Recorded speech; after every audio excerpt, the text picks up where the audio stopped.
Salut vous! Aujourd'hui, on va décortiquer un petit peu la loi 11, donc le hors-jeu. Déjà, c'est facile, en futsal, il n'y a pas de hors-jeu. Par contre, en foot à 11, le hors-jeu est défini de la manière suivante. Un joueur est hors-jeu quand il est plus avancé, plus proche de la ligne de but qu'à la fois le ballon et l'avant-dernier adversaire. Plus proche, ça veut dire que s'il est aligné sur le même niveau que le ballon, eh ben, il n'est pas en position de hors-jeu. Et si, par exemple, le gardien s'est avancé et que c'est un de ses coéquipiers défenseurs qui a pris sa place derrière. Donc on parle bien de avant-dernier adversaire et du coup ce sera le gardien qui sera pris en considération pour juger le hors-jeu.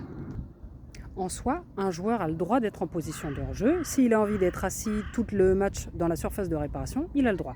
Par contre, il devient sanctionnable sous 3 conditions. Quand il interfère dans le jeu, donc c'est-à-dire qu'il va gêner un adversaire, ou alors qu'il va faire du pressing et qu'il va empêcher l'adversaire de jouer à sa guise. Quand il va intervenir dans le jeu, c'est-à-dire qu'il va jouer le ballon, ou alors quand il va tirer un avantage de sa position de hors-jeu, c'est-à-dire, par exemple, quand il est en position de hors-jeu et que le ballon rebondit sur la barre transversale et qu'il va revenir sur ce joueur-là.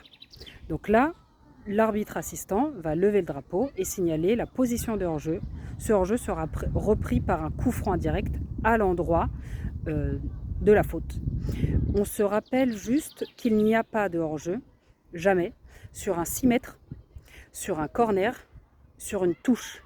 Donc là, même si le joueur, un attaquant, est plus avancé qu'à la fois le ballon et l'avant-dernier adversaire, on laisse jouer. Voilà.